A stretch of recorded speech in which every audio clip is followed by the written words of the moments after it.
Oh, the comments are already coming in. The guests are getting set up, and everyone's wondering, where's Raj? Yeah, well, we'll answer that question and more in about 20 seconds.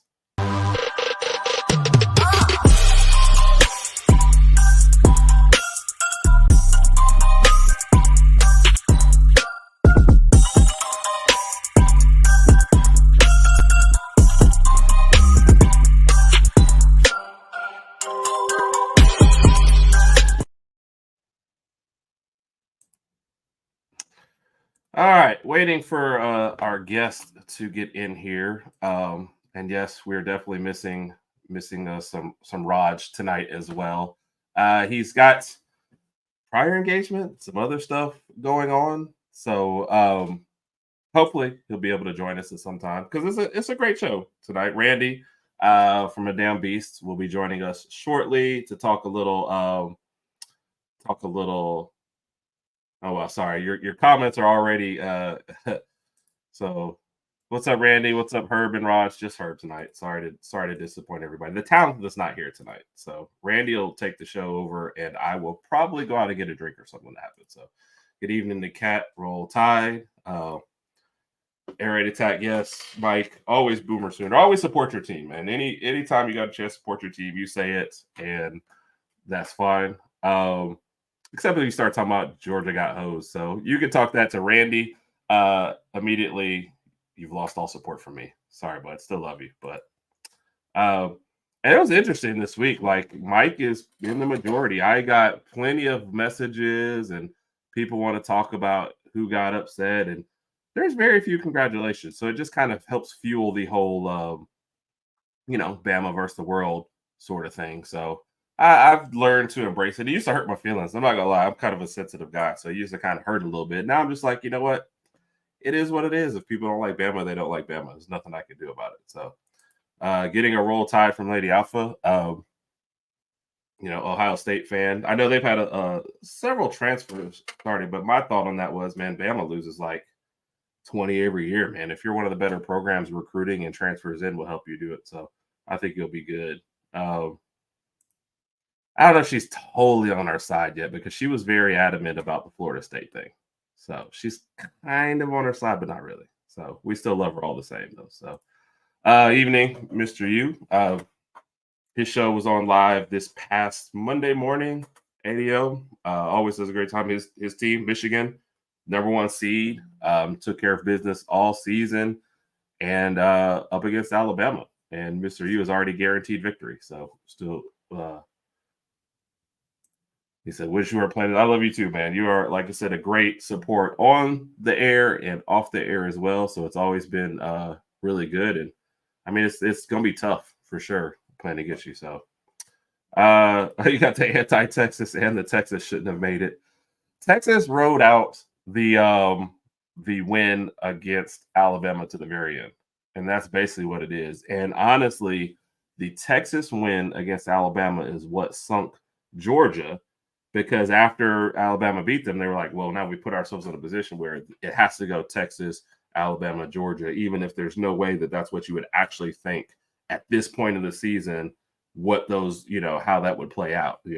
I feel like Georgia is superior to Texas in almost every way and would dominate that game. So, and I believe the committee thinks that too. Dropping them from 1 to 6 was just kind of ridiculous. So I did not guarantee for I know, but we got to talk a little something, It's interesting. Out of the show, the person who did guarantee victory was the Washington person.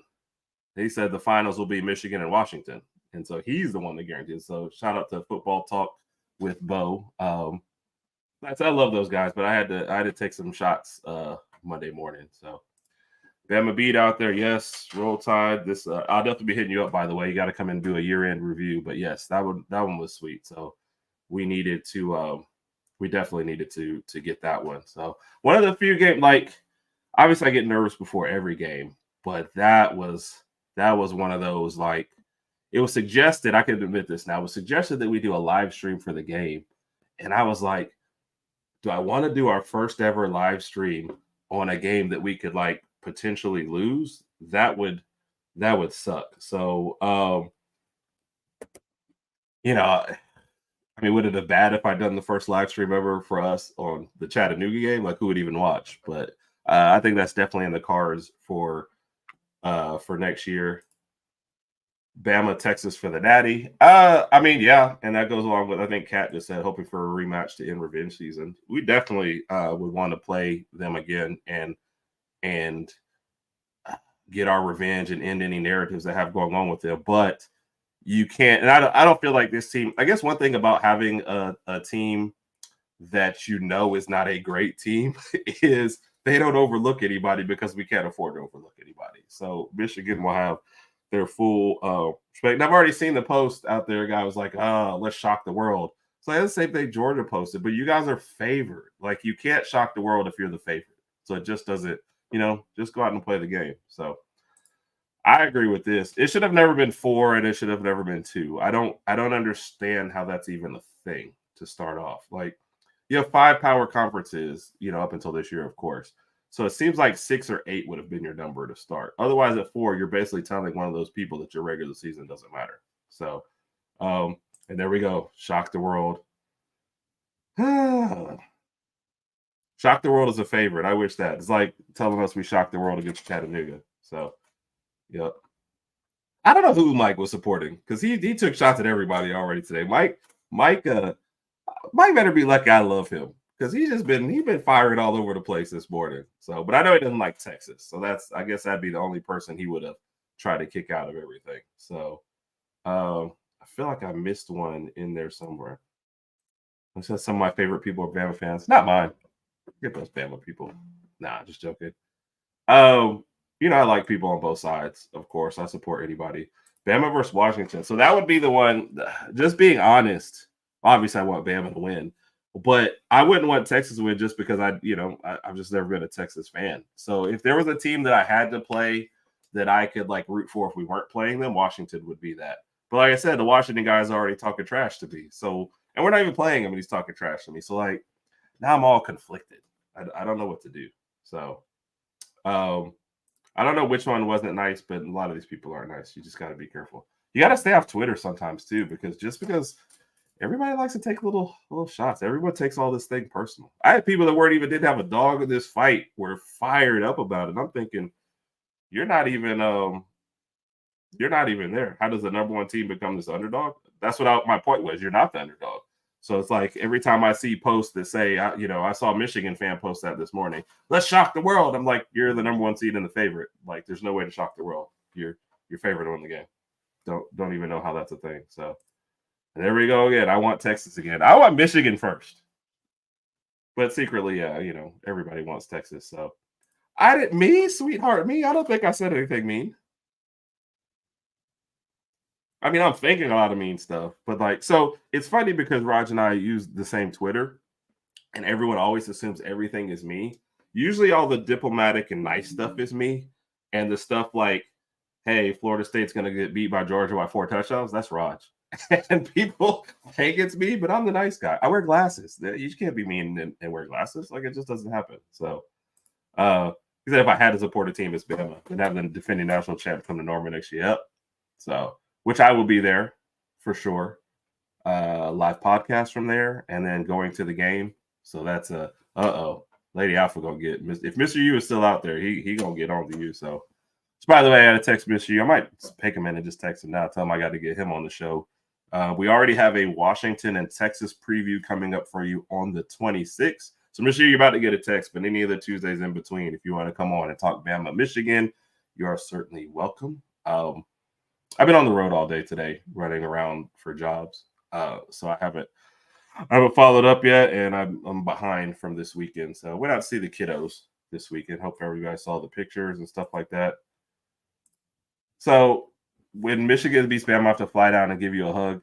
I doubt that's going to happen because you've declared that Raj is your favorite. So I figure like you'll be flying in your plane and then divert over, which if you're coming down, divert this way to Texas and end up there and go, oh, where's Herb? And give Raj the hug. So, but if the consolation prize for Alabama losing is finally getting to meet Nahoda, then I will take that. So that's fine. So Bama College will get to play America's team. I know the whole thing is flipped on its head. Like Michigan went through the whole season in scandal, and we come out as the most hated team in America, which we probably started the year as the most hated team. Georgia somehow won 2 years in a row and was going for a third, and people still hated Alabama. It's like, because I didn't always follow college football, I didn't really realize what I was getting into when we moved to Tuscaloosa. And then all of a sudden we're in Tuscaloosa, and I'm like, this is crazy. And now especially what you get on Twitter or X or Twitter's X, I don't know, you realize people hate Bama. This is how funny it is. If Bama hadn't got into the playoff, no SEC team would have gotten into the playoff. And the rest of the SEC would rather forfeit that money rather than have Alabama in the playoff. They're like, give back the 10, 50, whatever the millions are. We'd rather do that than have Alabama in the playoff. That's hilarious to me. So, but that just says, can't wait to be a Norman next season. Oh yeah, it's going to be fun. If you guys show me a good enough time, I don't have to come back here. I could do this show from anywhere. So just saying. Why are you like this? And then her response, oh, I don't even know what to tell y'all on that one. So, I hope you guys get that worked out. It's always funny whenever the comment section gets really, really crazy because there's a lot of side conversations happen. I've seen fights in the side conversations where even the two people didn't even know each other. It was over Cleveland and Baltimore of all things. So I was like, one of you guys from Bama, so I know you don't even really care that much about Baltimore. So that one was interesting. And then I don't know if I should post that last one. I mean, she can read it anyway. You're both on YouTube. I don't hate Bama. I think they're pretty cool. Thank you. I don't hate Michigan. There's only a couple. If I had to do my hated list of teams, I generally don't like the Big Ten, I guess, but there's like no hate there. It's just, it's kind of whatever. My hated list would probably be, not probably, Auburn and Tennessee, for sure. If we're sticking to just football, there's probably not that many teams. Ohio State kind of won my respect when Fields came out there and was talking, even though he was hurt, didn't use that as an excuse. So I'm fine with him. I'll be honest, the whole Michigan scandal didn't make me feel one way or another. I was like, so they're stealing signs? Like, I thought you could do that anyway. So, I figured everybody was doing that. It's kind of like Nick Saban said, if they really want to combat that, why don't they go to, the helmets or whatever. So I don't like Texas. So that might be my number 3, especially after this year. I didn't like them before, but now I really don't like them. So I don't even know if there is a 4 and 5. Those would be it. If I had to not watch a team win, Auburn and Tennessee would be like 1 and 2. If they got rid of both those teams, I'd probably be fine with my life. So no Pac-12 teams that I dislike. I wasn't a big USC fan. Does that count? Not really a big USC fan. So obviously I don't like Clemson, but I didn't care about Clemson until they beat us, and then I started. So the catchphrase bowl, Bet versus Bama and Link. I'm down with that. Yeah, I'm gonna skip Mr. Hughes. Well, he said I'm kidding. So you're all these things, including Spiteful. So, but I'm just kidding. I don't let sports take me there. I wish you well. So this is an interesting one. I was gonna wait on this point. So if Randy does still get on here, I want to approach that one there. So it's on my list. So I'm gonna hold my comments on that. But I guess my first comment is this. Having the transfer portal open up in the time before the bowls has helped to invalidate the bowls even more. It is crazy. First off, they spent the whole first week. If your coach left, you're going to get out, which I understand that, but it still sucks. But having kids at like 4, 5, 6 a.m. getting up and clicking the button that puts them in the portal is crazy to me. And it's like you still want the public to care about these bowls, but you're making it clear that it's not important to the kids, like, at all. So, sorry, let's see what's going on. Nope, restart. So, yeah,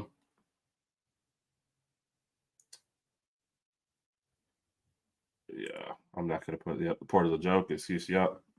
And that's the interesting part. It's like for every, to me, success story you see, there's got to be like 5 that don't make it, but we just don't talk about it, But we've had several high profile just in the past couple of years, leave. And I don't want to mention names because of stuff, but I don't. I sometimes look at Mac Jones, who sat behind all the starters, got his 1 year, won a national title, was third in the Heisman voting. And then I don't know what happened to him after that. I've totally forgotten anything that's happened to Mac Jones after he left Alabama. And if anyone tries to remind me, I will say I don't know what you're talking about. But he did wait his turn and play. So, but then you also, on this flip side, I guess you have a Justin Fields who goes and plays for a national title after leaving Georgia. So, and I'm glad I'm mentioning this before Randy gets here because he might hate me for that example. So, but just the fact that we're getting up to the thousands in the transfer portal, and I guess it's when you're talking about 18 and 19-year-olds, there's going to be a lot of bad decisions made. But that is a crazy number. You saying every bad decision you made at 18, and then like you take DJ Uiagalelei, who's leaving. He had a great year at Oregon State. Now his, I guess I do kind of get because his team doesn't have a conference next year. But at the same time, it's like this is where you revitalize your career, and now you're leaving. And these guys who go 1 year and leave, I'm just thinking like, what are you looking for? And I guess what Miami just had a tight end that we almost had, and he flipped to Miami, and now it's like you could have been a starter. You left to go somewhere else, and now what are you looking for? And is the recruiting still the same? Did you go there to get that 1 year NIL deal and then move on? Like it is crazy, And if I'm a teammate of that guy, and we still have a bowl, and they leave before it. Me personally, looking from the outside, because obviously I don't play any of this stuff. I don't know any of this stuff. But to me, I would definitely feel a little betrayed, a little hurt. Now, obviously, I'm a super loyal guy. That's why I've stayed in my job well past the years when I should have. And I hope this isn't the night my boss decided to click on and listen, but he won't. It's just weird. You're alongside these guys all year. And I get why they do it now. They're trying to get ahead of the early signing period and before teams make their decisions. But this period of time right now should be for everybody getting healthy, preparing for a bowl, getting in that one last game of the year, getting in those last practices. And now it's like, I know I was with you guys all year, but I just don't care that much. So I'm out. And that's just, it hurts the sport. And I had a segue into this is, Deion Sanders gets a lot of flack for all his transfers in, which, by the way, somebody needs to go look at the numbers that BYU brought in this year, and I think they're not far behind, just without all the fanfare. But that's what's going to start happening more. If coaches need to revitalize a team and they're not getting the seasons, like look what happened to the guy from Mississippi State. You got less than a year. So what's going to happen is the coaches are going to aggressively start using the portal more because, it's free agency at this point. Look how many people are out there. It's crazy. So that's what's going to end up happening on both sides. You're going to see more of that from the coaches. And, can the kids really be mad at that if somebody tells them, hey, you're not wanted here? Because you tell them when don't want to be there. So it's on both sides. So let's keep moving on. Bowl season in the state. It really isn't because you don't know who's playing anymore, who's motivated anymore. It's like if you're a freshman or a sophomore, yeah, you're clearly playing in that. But any junior, they're out of there. Anybody who wants to transfer, they're out of there. It used to be like these bowls, like you said, were your last chance to show everybody what you got. Now it's just like, who cares anymore? So, and then they keep trying to add bowls, like the Pop-Tarts bowls coming in this year. They're grabbing teams that are under 500 to fill spots, which, by the way, thank you. Shout out to James Madison. There's one other team at Jack State that were part of this stupid NCAA rule where if you move up, you can't move up in division. You can't be in a bowl for like the first 2-3 years. I don't know who made that. James Madison now gets to go to bowl, so congratulations to them. Happy for them. Thank you for them. So, and also thank y'all for the comments because otherwise it would just be me over here sipping on a drink and praying that I could come up with enough stuff to say. So I love you all. Thank you. Agreements for you. It's stupid. You can leave whenever. Make these bowl games less entertaining. Yeah. Oh, you for example 9 already leaving. Yep. Gabriel, I was surprised at. And it's always seemed like he's they said he's already linked to Oregon, which always makes me think because, like, come on, man, you made the decision and you're going in that fast. Like, it doesn't make any sense to me. So, oh, by the way, I'll save Kat to the end, but Kat, you're welcome, and we appreciate you looking in. So, do have a guest to bring in. Where's my thing? Okay, so this is the man who, when Georgia's offense changed this year, he was the one who made all the offensive tweaks and helped him to get in. He was named Mr. Georgia 3 years in a row, but turned it down each time because he's very, very modest. Yep. And so he can throw farther. He can throw a football 60 yards. He can dunk a basketball flat-footed, and he can hit a home run with one arm all at the same time. Randy, with the dramatic entrance. How are you doing tonight, sir? I'm doing pretty good, but I gotta say, the stuff that we were chatting about in the green room. Cannot hear Randy. Oh. I don't think Randy can hear me. Yeah, he's giving me the one finger. Yeah. Let's see here. Not the bad one finger, I hope so. No. Huh. And now I think he might be frozen on me. No. I'm going to give you another comment while we're waiting. So it's all about money now. These kids are using college sports. This episode is. It is, but I think for a long time, for the top part of them, it was always about using a stepping stone to get in the pros. Now what you have, I think, is more of the middle level who's never going to make it to the pros are also making money. So I think that's what's happened. That's why it's expanded. That's why the transfer portal's expanded. So, Randy, are you with me? I hear you. You can hear me, but I cannot hear you, Randy. Let me get about stupid. Oh yeah, we already said that one. Sorry.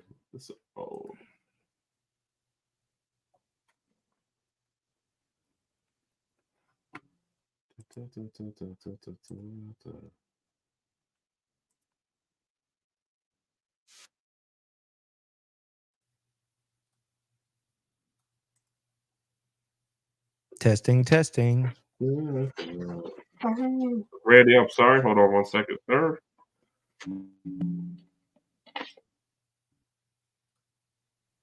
Randy. Yes, sir. You there? Yes, sir. That was all on my end, man. That was all on my end. Yes. Okay, we are good. So everybody probably heard you talking, except me going, I couldn't hear you talking. So that was probably see what happens, man. This is one of those nights, man. So I apologize for that. That's what I was going to get to. But we were ready to rock and roll like 10 minutes prior to showtime. Yes. And we were talking about Gremlins, and I'll tell you what, they heard us say the words and things went sideways. So yes. But yes. I heard all of your intro. Thank you for lying so graciously to the public. That's beautiful. And I mean, it's a good day. I have been over my head with Christmas decorations for the last 3 or 4 days. It's a big deal around here. One of the other, I mean, more than just the Georgia guy, I do some other stuff, and that stuff is wrapped around like the Christmas holiday season. So we take it seriously around here. And I don't even know, the lights may not be bright enough, but back here you can see there's all sorts of adornments and big, huge bells and garland, and there's all kinds of stuff going on. So there's a wreath right back. Let's see, right there. That's a beautiful wreath. So we've been busy. Yes. That's what I'll say. I'm with you. I feel it. Well, I appreciate you taking time out of your schedule to join us, especially now. Tonight is really you're very welcome. There were different places I wanted to start, but we're right in the middle of the transfer portal, and that was on my list. Obviously, I guess Georgia at this point has had one jump in so far. Alabama, no. The count now, as of this afternoon, and I could look and verify this, but it's at least like 5 or 6 at this point. So I don't know if you saw a lot of the comments, but everybody's kind of weighing in. What are your general thoughts, transfer portal wise, and then specifically, I guess, how it's going to affect Georgia this year? Well, I don't know. I've probably been like, it's probably been a dereliction of my duty as a college football guy, because I haven't honestly sat down and like formed cogent thoughts on the whole thing. Generally speaking, up to this point, my approach has been look, if you want to be here, awesome. If you don't want to be here, awesome. Because I do think that the way coaches have been given freedom to move, right? And so many times you hear the stories of Mhm. players that have been left in the lurch. A coach gets them to commit and then they leave. And then, of course, the players couldn't move. Well, now they can move. So, in that regard, I think that's fine. I do think that, within limitations, I mean, you shouldn't be able to transfer like after every season, right? And that So, goes with what Mr. You was saying there with that. yeah. So like once, maybe twice if you're graduate transfer, right? So once as Right. an undergrad and then second as a grad transfer, that's fine. I don't see a problem with that. You make your choices. But um in general, I have that's my general that's my general feeling, right? So Yeah. um I haven't really drilled down on it further than that because it gets so muddy. And it gets muddy because of the NIL portion. And again, I do not think that anybody, right, doesn't have the opportunity if someone wants to pay you to represent them. I think that should be a thing that should happen. Right.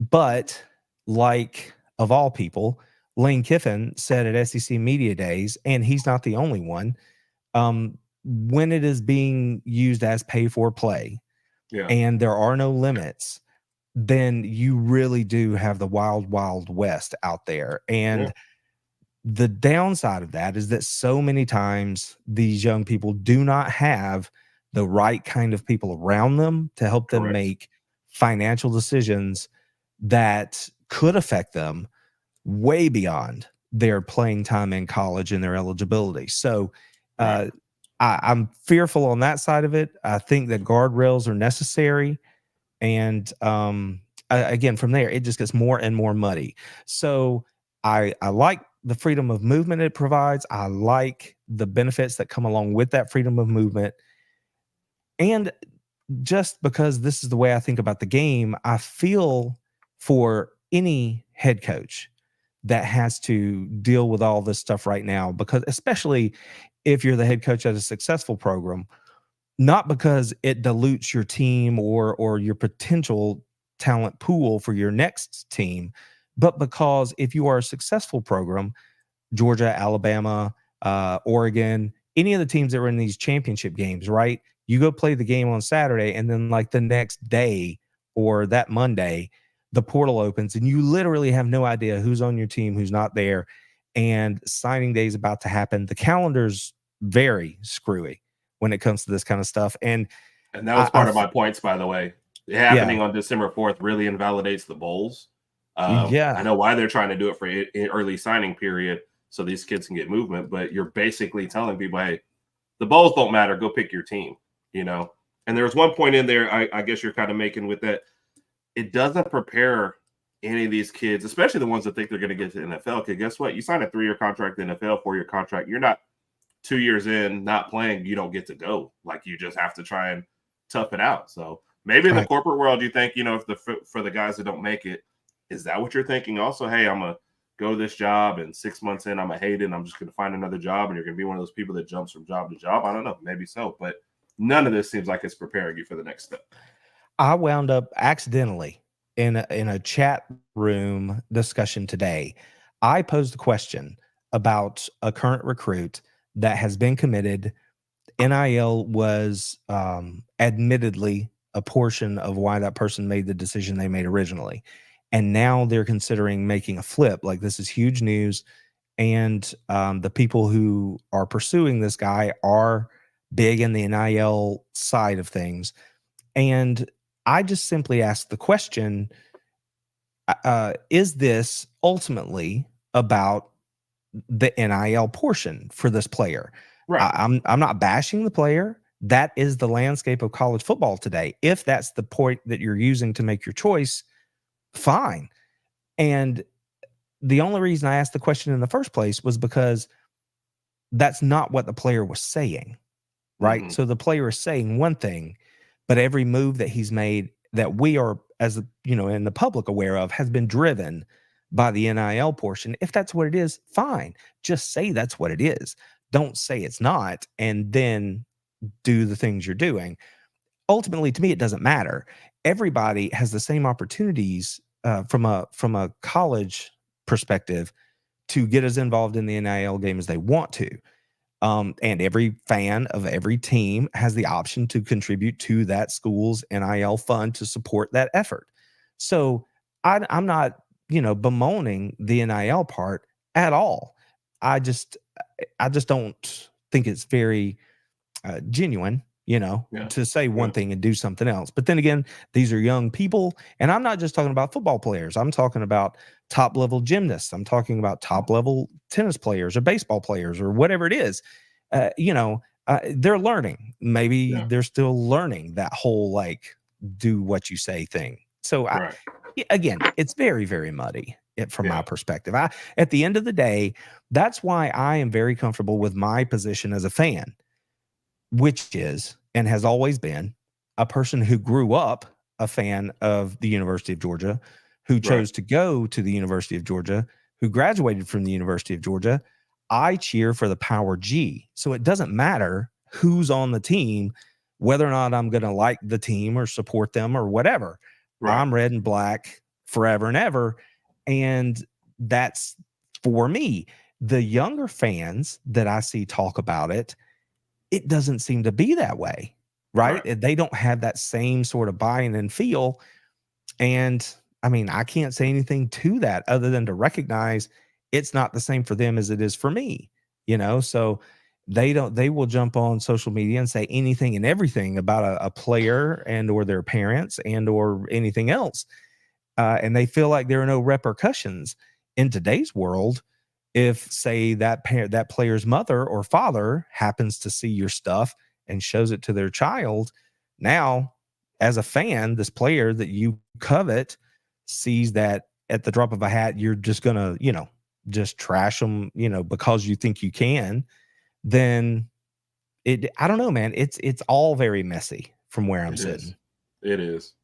No, I 100% agree. And the worse it gets, I mean, you mentioned Lane Kiffin. What was it? Matt Rule said the same thing about it takes $1 to $2 million just to get at the table now with a quarterback. For a quarterback. He was talking about a quarterback. Yeah. Yep. And it's almost got a mercenary feel to it, like you said. It's like you're not checking out your situation that you're getting into more. You're checking out your NIL money. And maybe that serves you in the short run. But in the long run, is it preparing you for anything? You're not checking out a coaching staff. You're not checking out the playing environment. You're just thinking about that and going forward. And it's like I said in one of my comments earlier, I think what the NIL has done is we've gone from maybe your top players maybe getting paid under the table or having a good situation, whatever, and going to now even kind of like your mid-level players are making good money with NILs, and they'll transfer to get it and just ride out college for as long as possible. It's no longer necessarily just about your NFL development. It's just about how much money can I make in a short amount of time. And, well, sure. And it's not going to serve you well. No. I mean, it's not going to serve you well in the long run is how I feel about it. Sure. And the thing about and again, if a player is not, guaranteed a shot in the NFL, and no player is, but you have a pretty good idea whether or not you think you're going to get drafted. If you don't think, well, let's just put this in the time machine. Okay. Let's go back to 1997, which was my senior year. 96, 97. Kirby Smart and Champ Bailey were playing in the secondary for the University of Georgia. Champ Bailey was going to be a first-round draft pick. Kirby Smart got cut from the Indianapolis Colts after like 3 days at tryout camp, right? Kirby in college was an all-SEC player, team captain. He could have benefited from NIL money and done very well to buy himself some time post-graduation, right? To find a job, get a career, whatever. Champ would have been, paid well in the NIL world. And then he also knew he was going to the NFL. Those are two very different circumstances, and if you're Kirby in 1997 and you can do that, by all means, do what you think you need to do with an eye to the future, right? And being a business major, maybe he would have done that. If you have a player today who is a good player in college, do the best you can while you're in school, make relationships and build ties so that once you don't get drafted, right? Once you don't make it, Right. then you have somewhere to turn and take your degree and say, listen, I'm a UGA grad. You're a UGA fan. We did this, NIL when I was in school. Hook me up with an inside gig to an internship or something. You know what I mean? Like, Right. just have some sort of perspective on Yeah. it is all I'm saying. I agree.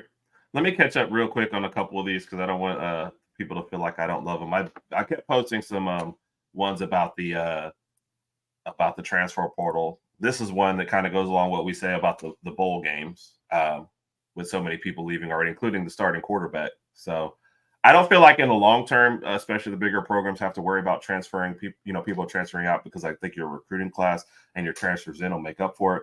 But in the short term, it does. So, and this is a positive comment. Life-size Pop-Tart you can take a bite of. That was when I was commenting about how they keep adding bowl games. So Well, I mean, the whole bowl game thing is. I'm a fan of the bowl games. I've always been a fan of the bowl games. We yeah, could sit here and talk for an hour simply about that. yeah, One of my big points this week has been the idea of a meaningless bowl game, which I think is completely ludicrous. Simply because, again, if you are a fan of the team, listen to your head coach. Kirby is out there telling you, as a Georgia fan, these games are important, because of the extra 15 practices or whatever it is that they get, exactly.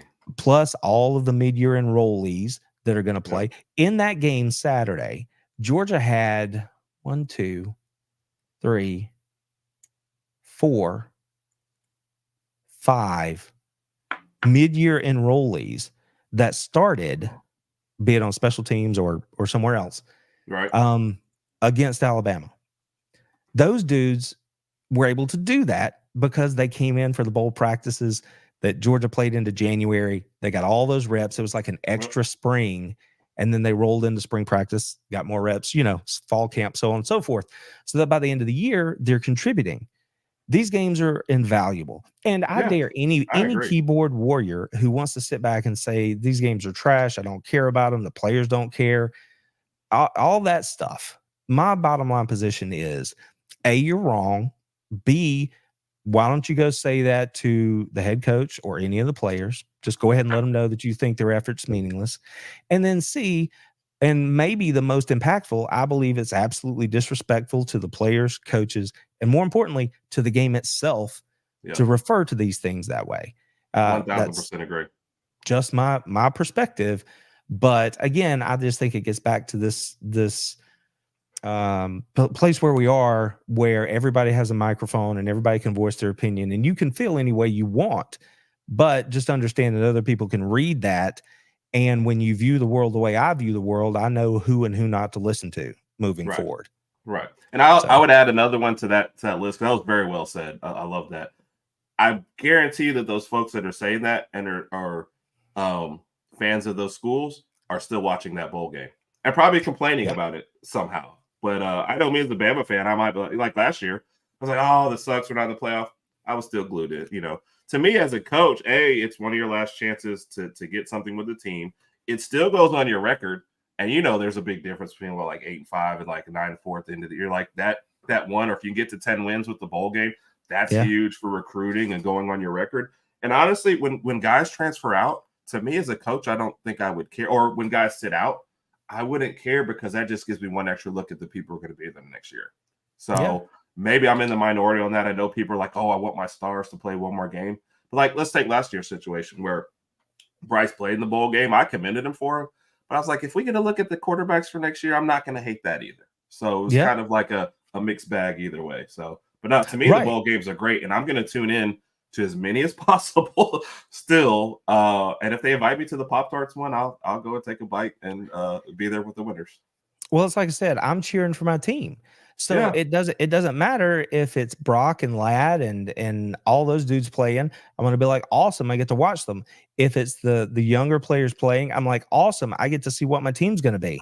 Like, any way you spin it, I'm going to have a positive way to look at it. And I just, honestly, I think it's sad that people who call themselves fans don't take that perspective, because I think you're robbing yourself of the joy. And one final point about that is, I posted a tweet earlier this week, and I was like, well, the good news for me is that now I don't have to sit here all off season and have all of these, air quote fans tell me about how much they miss college football and they can't wait till it gets back and all that, because I know that that's not how they feel because of Right. what they're telling me right now. Right. What you want I to agree. watch is 3 games. That's it. You care about 3 games, and you only care about those 3 games if your team is having a really good year. That's Right. it. Those are your parameters for being a college football fan. So personally, I'm thankful and relieved that I know I'm not going to have to listen to them for the next 8 months. I know that they're not going to be out there bold-faced contradicting what they have been saying for the last, whatever it is, 48 hours, 72 hours, right? Right. So, Right. So notice the heavy sarcasm here. Oh, Right? I'm with you. I'm with So you. anyway, It's very that's just frustrating me. out there sometimes. That's just it, man. I just get frustrated sometimes. I feel you. We'll get through this real quick. I don't know how Gabriel has any eligibility left. I don't know either. It feels like that guy's been around forever. But Bo Nix went to 6 years and might win, has a chance at a Heisman. So go for it, Gabriel. Penix is in year 6. Did you happen to see what Stetson did today? Stetson had some jokes today. Oh yeah. He posted a thing, or someone else posted the thing that's like Bo Nix is 6 years, Penix is 6 years, Marvin Harrison Jr. was 3 years, and Jaden Daniels is 5 years. And Stetson, had a little response to the ESPN post, and it was like a GIF or something, like a surprised GIF. He's like, what?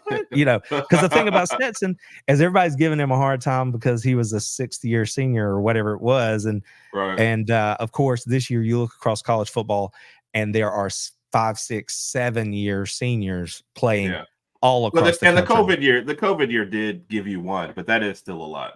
So, I'm not saying it's not. I just think last year it was Georgia took a lot of incoming, right? And now this year you look around and nobody. And it's everybody. Yeah. Well, see, people do pick certain teams. I mean, I'm an Alabama guy. There's certain hits that certain teams are going to take and nobody else is going to take. We both know that. So true. But hits. This is one that she's been watching. 11 jump. I feel like at this point Ryan Day is pushing some people out the door in an attempt to save his job. I don't know anything about that. That's not a fact by any means. But when you have that many jump that quick, sometimes it feels like it's also a coach saying, I got to change something. Listen, I don't know who all those 11 are. He said that's incredible.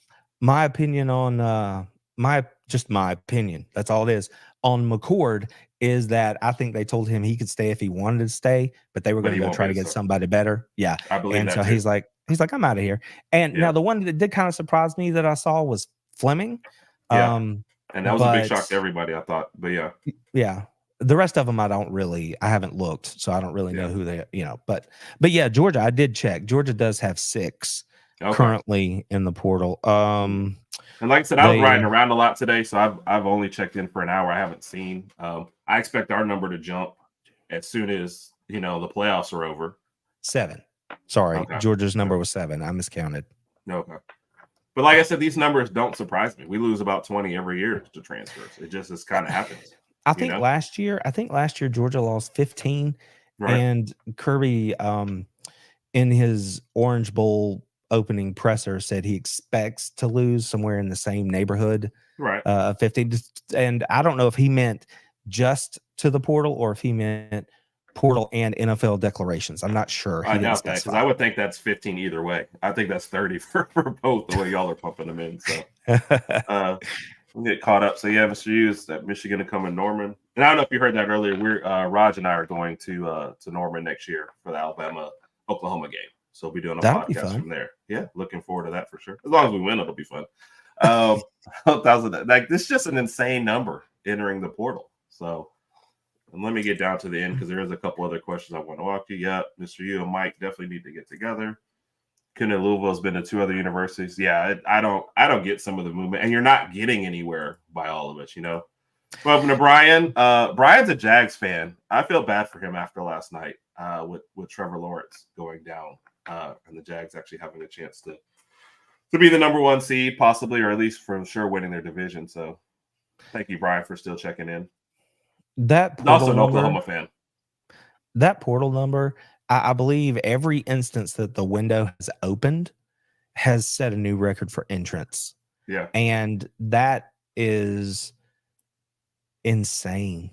Like, it's nuts. Like, I don't understand why you would want to move that much, right? Yeah. Because I mean that number, I guess the grass is always greener, right? But there's just not enough places for these players to go.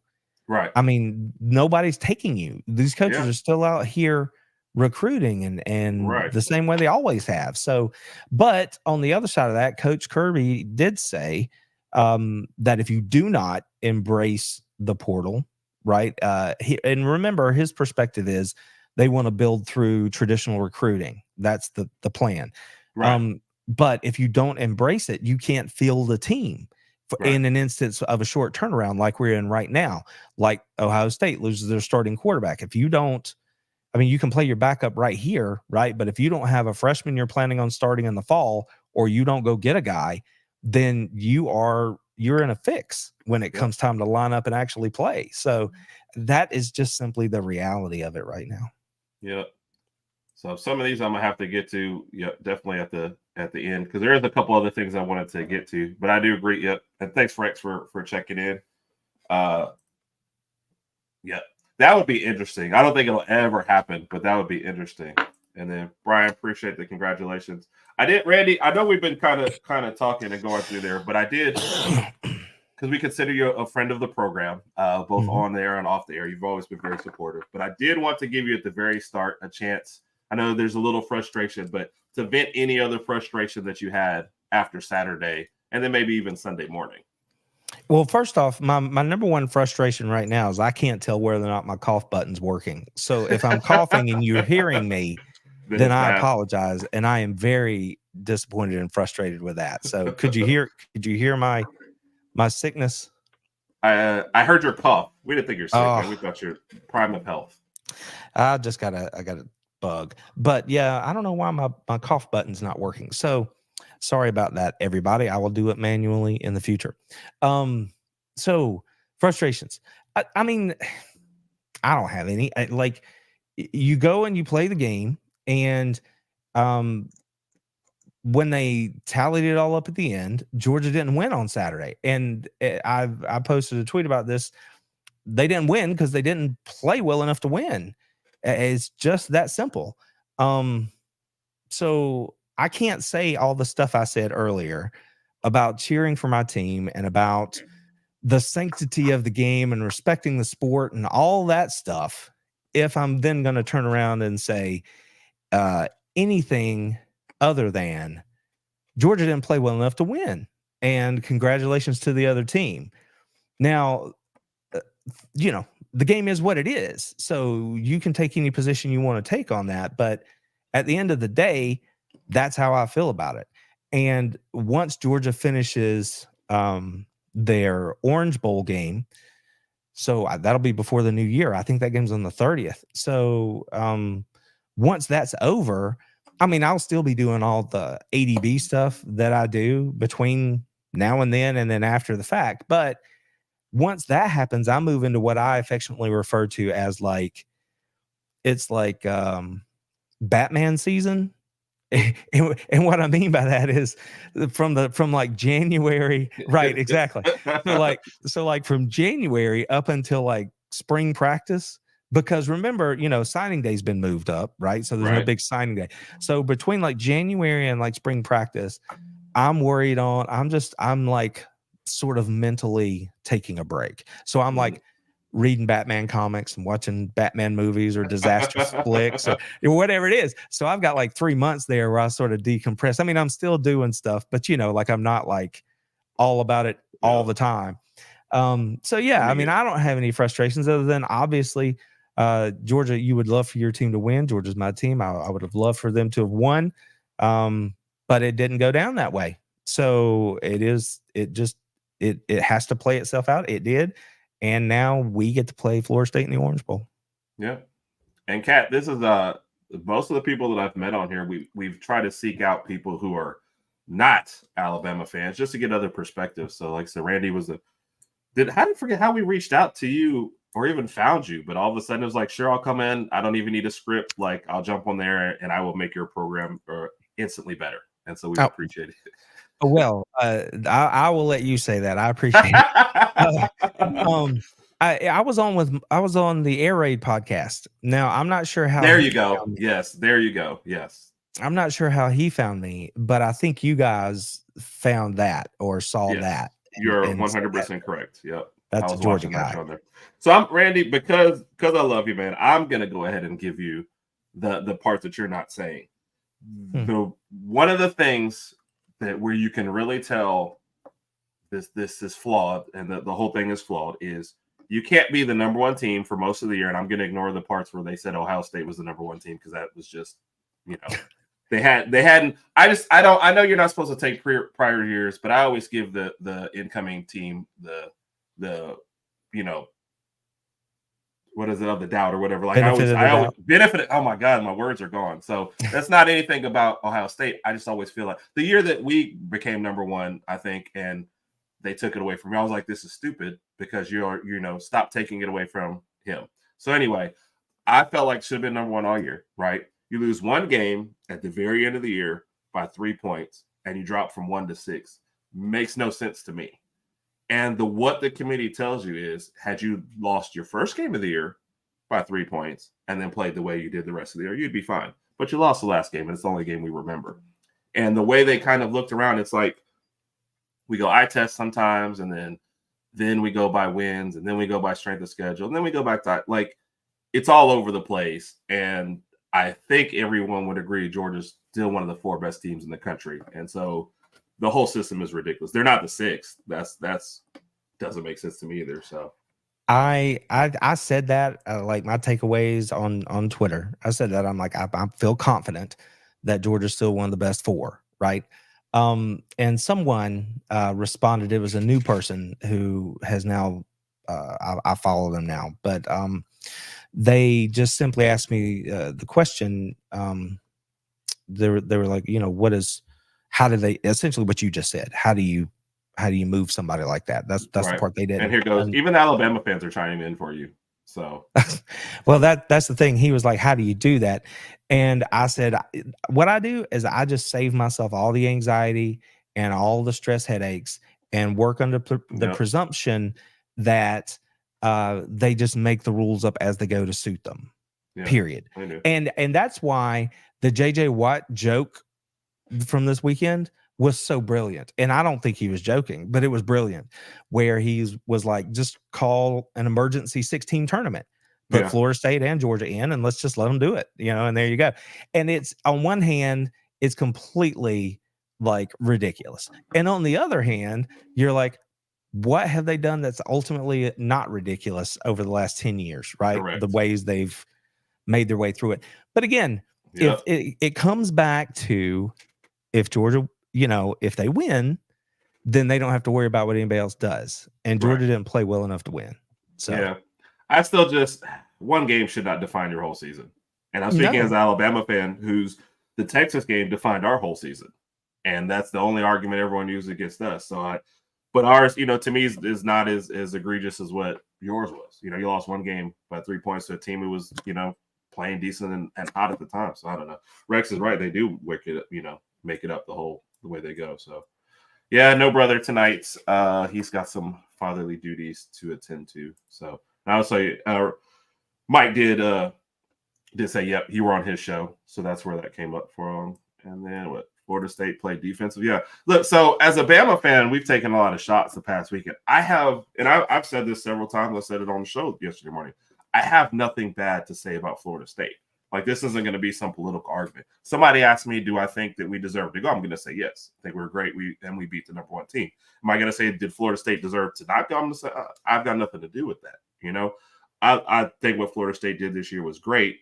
And I feel bad for Travis because now, he's out here posting, I wish I got hurt early in the year. Like, he's going to live with that for the rest of his life. You basically kind of scarred a kid thinking, I let my whole team down. No, you got hurt in a football game. I mean, that's not how their team should be thought of or how their season should be thought of. I'm sorry that we had to benefit from that. But, I mean, it's like I say, hate the system. It's like everybody wants to come after us. I'm not going to apologize for making because everybody wants a shot, So Yeah, and the 4-team thing, I mean, ultimately, there were 5, right? You could Now spin it around conferences. in a Yeah. blender, but that's why here's the thing. This is not about this year, okay? I think Kirby said something about this, like, since he arrived in Athens, since 17, I think Georgia has finished 5th or 6th, like, 3 times, Hmm. just outside for whatever the reason, and, that's a lot, right? I mean, that's a lot of times to sit there and be, feel like a bridesmaid or whatever. Right. And um the thing about 6 or 4 rather is that, and you have to help me here. What was the year? Was it 17 or 18 that Alabama didn't even play in the championship game and they're in the tournament, right? What year was that?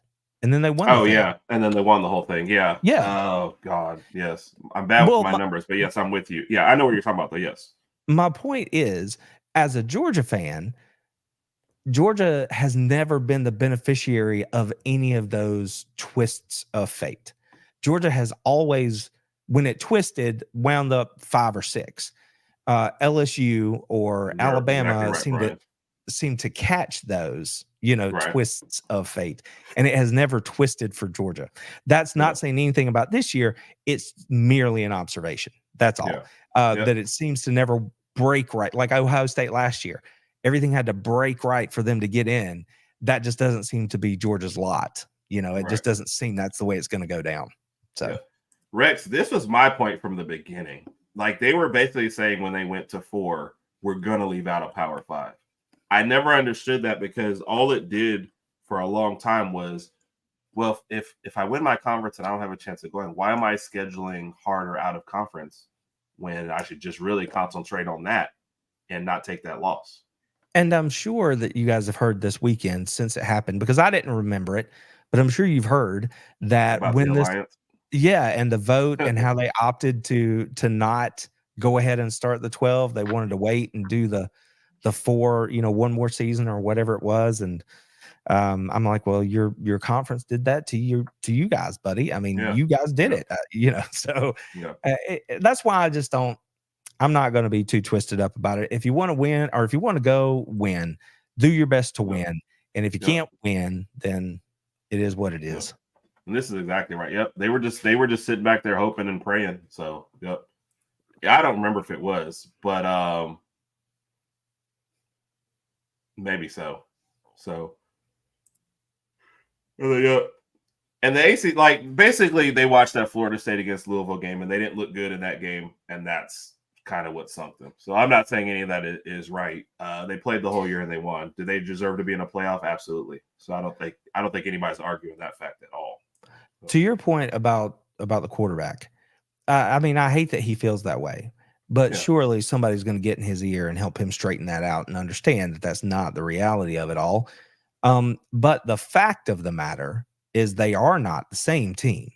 Right. Now, does that wipe out the entire body of work? No, it doesn't. That's why I still think, you should recognize winning. So ultimately, I would have to come down on the side of Florida State getting in to this imaginary tournament, right?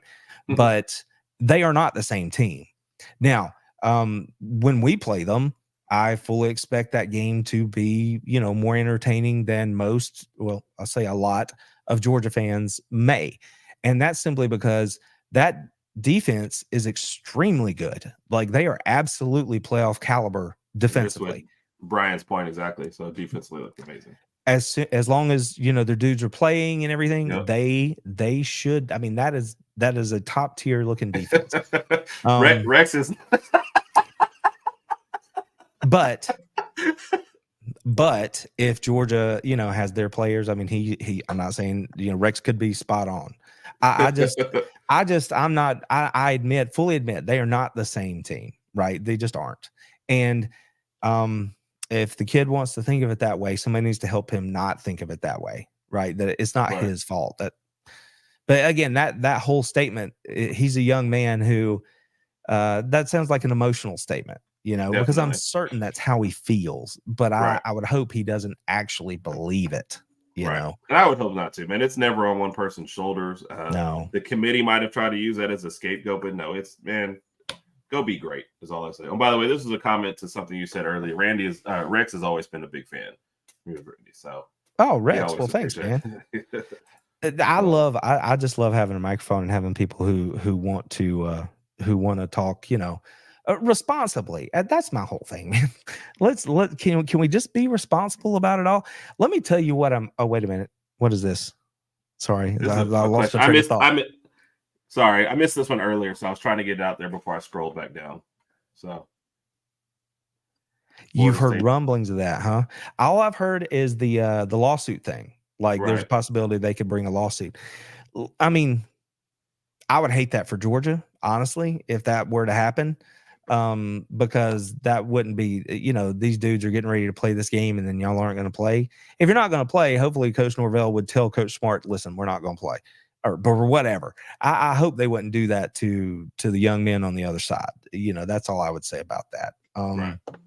So again, back to what I said earlier, I will have a lot of reasons to watch this game and be excited and pay close attention. I mean, the last time Georgia played Florida State was in the Sugar Bowl way back in 2002. So, with Anquan Bolden, that's who was on that team. Wow. And you just went back. Yeah. And, Mark Richt beat his old school and all that. Like there was a lot of drama down there. Musa Smith, those boys went down there and did their thing. So it's not like we get to play Florida State all the time. Right.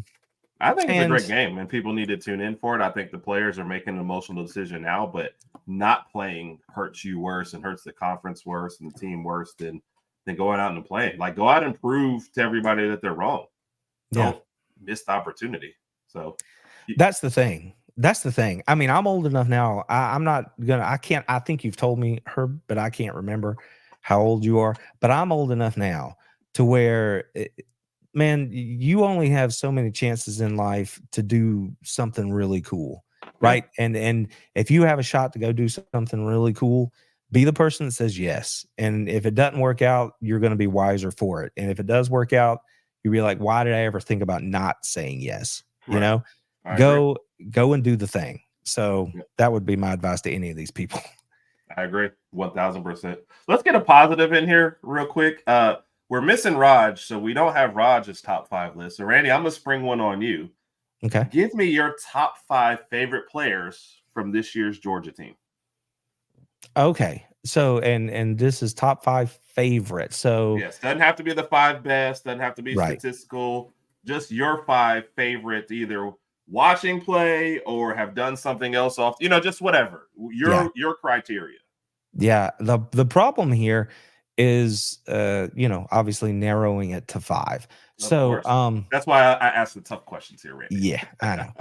So I'll start at number 1 because I think that's going to be easier. And it's kind of a layup, but I'm going to have to say number 19.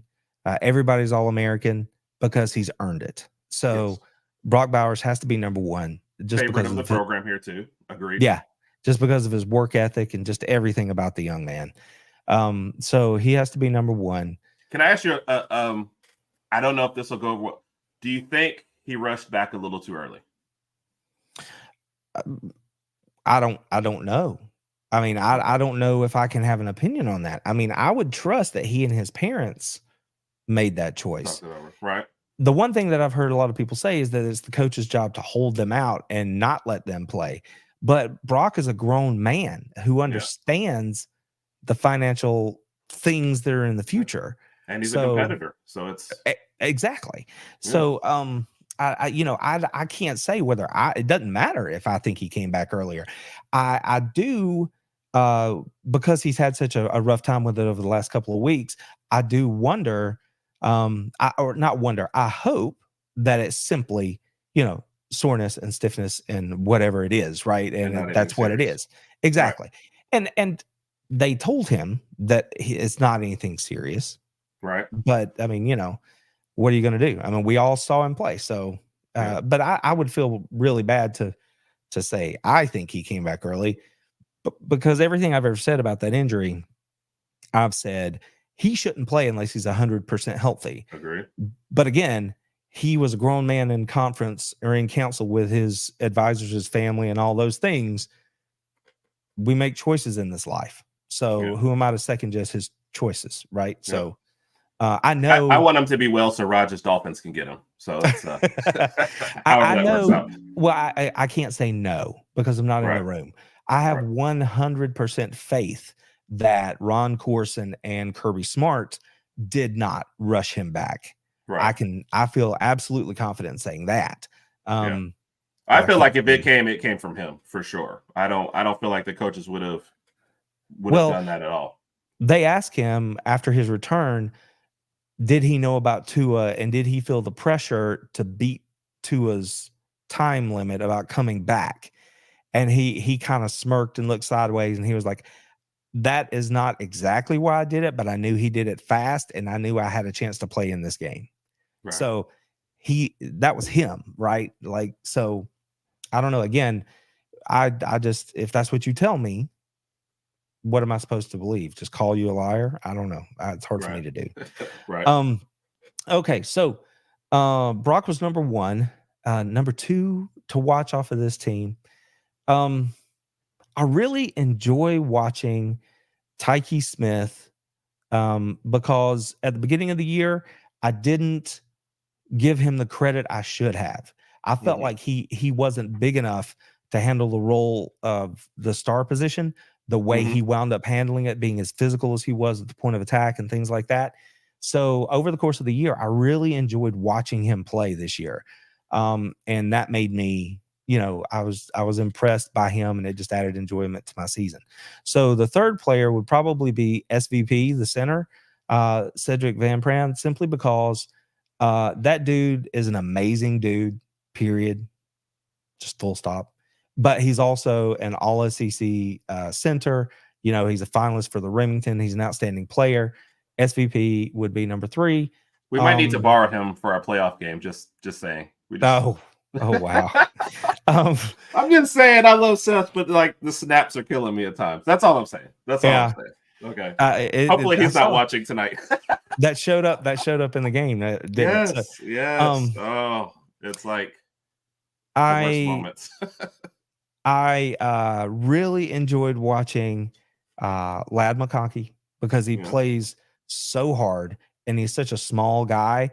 And especially as much video as you watch, the way I watch it, because I go back and do so much stuff with video after the fact, you just see that dude throwing his body everywhere. Not this year, he was hurt, but when I was looking at stuff from last year and then the games he played in this year, you can see it. He's still just downfield blocking and doing all the things without the ball that a person his size, you're taking a chance out there with those big bodies. So I enjoyed watching Ladd, and he always seemed to be money. So Ladd would be number 4. And number 5, I really enjoyed watching Michael Williams play for Georgia this year, because even though his sack numbers didn't flash the way they did last year, and he had a good year, but they just didn't seem as flashy. He was a better player in every facet of the game this year, playing the run, holding his position, all that kind of stuff. You mentioned earlier about regrets, though, or whatever I might feel bad about from the game Saturday. Right. One of the things that, if I were going to give you an X's and O thing, I feel bad about is that watching him play against Proctor, he chose to go more bull and power rush game than speed. And I felt like, because going into the game, I was calling for the young guys on the edge to bring the speed, not so much the power. Which is what has killed him all year. Yeah. And he went more power than speed, and he wasn't that effective in the way that I was hoping he would be in the game. But you're not going to bully Proctor, but you're going to get around him. And that's been the thing all year. And so those would be my 5 on the spot there. So I like it. I knew I could spring that on you and still get good answers. So Caps, I know he gave me a couple things. Yep. If you ever want me on there, sure, you can hit me up on Twitter or on YouTube. Message. Where was I at on there? Did I miss something? No, Caps is a guy who just jumped in. I was trying to get through to the end because I wanted to ask you a couple more of questions, and then I lost where he actually did. Oh, a guest on the First String podcast. Well, yep, definitely hit me up if you ever want to. Where are we at? And just for the record, obviously we had our gremlins off the top, so you've got me as long as you need me. So don't worry about that. I figured you didn't give me like the signal, so I figured we were good for a little bit there. No, we're FSU's defense will get gassed. Yeah, I just feel like Georgia's a better team. I like the breakdown, and I like to say, but I feel like what the line came out, you're already like 13, 14 point favorites. Like, especially I think that's right. I think especially this iteration of Florida State without an offense, I think it's just going to be bad for them. You know, Georgia has improved so much on offense that I think they'll be able to break it down eventually. And let's be honest, like, I know we're not talking that much about the game, but you had mentioned, I said this at the beginning, Raj and I were considering doing a live broadcast, but we also had the twins, and he was like, let's not do one in case we have, you have crying babies in the background. I don't know if you've ever had a situation where you had to do the silent celebrations, but there was a lot of. But my personal thought also, and I said this, I already admitted this earlier, was I didn't want to do a live stream of a game that I was terrified of. And after the first drive, I was like, I don't think I have enough alcohol in the house to get me through this game. So I am not a superstitious person. I was in my youth as a player. I'm not anymore. And it's so funny you say that, because it wasn't until after the game that I realized that there were so many things that I had done that day and that week that were just not what I have done for the last 2 years. Not intentionally, not in any way. I'm like, as a matter of fact, I have 2 shirts that look exactly the same, and I happen to wear the other one on Saturday than the one that and the whole day I'm sitting there going, yeah, this is my shirt. It's all good. This is my game day attire. Sure, right. And so, but it turned out it was the other one. It was the older one, and I had been wearing the newer one. So I'm not a superstitious person. But there's just, it does ring in your mind. Yeah. But like my shirt somehow did something to the guys lifting or running or what we know it doesn't, but yeah. Randy, when I watch a game, I keep all of my Alabama stuff. Like, I have a drawer for it, a bunch of my stuff and t-shirts, hey, whatever. I take it to the living room and I get it ready in the table off there, and I change clothes whenever I feel like it's time to make a change. Like, I changed in the middle of Georgia game. So yeah, I'm not superstitious. It shouldn't affect it, but then here I go still. So that was early on in that game. That was a little craziness. So it's our lizard brain. It's the brain. Yes. That's what it is. It's all our lizard brain. That's what it is. So Brian was finishing off his point. Florida State deserved to get the opportunity, and he was going to look that up and send it to us on Twitter as far as the possible boycott. And there's Oklahoma waiting to jump in. I would certainly watch another Oklahoma. Now, Dylan Gabriel wouldn't be playing in it, so that would make lessen it a little bit. So that's Oregon, right? He's out to Oregon. He's an Oklahoma guy. Well, I know that, but I'm saying Gabriel is going to Oregon. Oh, yes. Okay. I don't think it's officially signed, but that's like where the crystal ball goes, and that's where he took his visit and everything. So yes, he's off to Oregon. Yep. Gotcha. And outside of Oregon, OU has the best 2-loss team. Yeah. I'm just disappointed in Oklahoma for the way they played after Texas. It's like they thought that was their Super Bowl. And I mean, we would have watched the Texas-Oklahoma rematch versus whatever that was against Oklahoma State. So, yeah. And by the way, Brian, this was our feeling at the beginning of the year too as well. Brock Bowers. I've always said nothing but love for Brock Bowers. So, Rex echoes that. Brock, he would have been one I followed more if he wasn't at Georgia, but I just thought he was amazing. I knew they were always talking about Heisman at the beginning of the year. I was like, he plays tight end. He's never going to get it. But is there never a guy that deserved it? Like and they always talk about Heisman moments. I thought the Auburn game where the offense was kind of stuck in the mud. I don't think Beck was as developed as he is at the end of the year. And they at one point just decided, Brock, we're throwing you the ball every pass play. We don't care who's around. We just need to make you a play. And Brock said, all right, got you. Yeah. And that was the moment. And I think everyone overlooks it because of what Auburn was this year and how that game was, which I don't think people understand. Their defense was still excellent, and playing at Auburn is always tough. But I thought that was his moment. I was like, are you guys watching this? They all know what this next play is, and it's still happening. So, yeah. Anyway, there's my Brock Bowers plug. That's why I call him everybody's All-American. What are you going to point to and ding that dude? Like, you're just not. And here's the crazy thing. He was a 2020 recruit, right? So when he committed, we were right in the middle of COVID and everything. And it's just funny in retrospect to look back at his like commitment announcement and that sort of thing. And just at the time, nobody thought about it. It just was not on the radar as being some sort of landscape shifting sort of commitment. And then he goes on to do what he's done. I mean, that's where those stories are the best. You know, he was not some 5-star dude and everybody knew about it. He was some guy from across the country that was a solid player. You know, that's the way Georgia looked at it. A solid player. He's going to be, you know, a good player in the SEC. And before he ever stepped on the field against Clemson, everybody knew that cat was different, you know, and that's just great. It's just great. It's great for him. It's great for his family. It's just great. I agree. I don't get this one. How many times do you get to play SC before you declare? Just want to be in. I guess that was. Oh, I see what you're saying. Well, Brock Bowers wanting to be in the game. Yeah, no, I totally agree. I totally agree. And like I said, I think he's a warrior, and I think he wanted to be out on the field. Him and Ladd both. So, and I more meant, I guess, the games before, but they did hold him out against Georgia Tech. So, and Randy, you know, he did kind of cover that. So, see, Randy, other people agree with me about stealing your center for a game.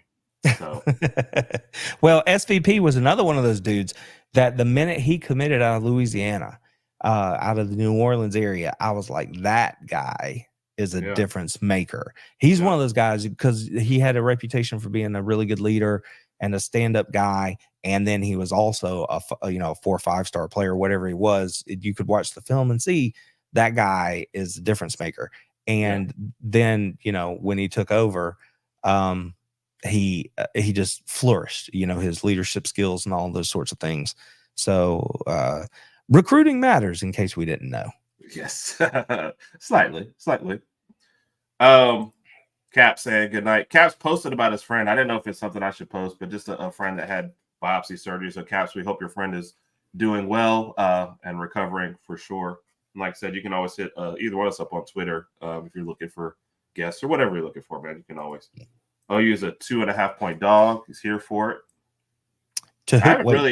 Who are they playing? I don't even know who they're playing. I haven't fully. So we're gonna, you know, we haven't even really gone into our bowl stuff yet, and our bowl special will be down the road. So honestly, I can't.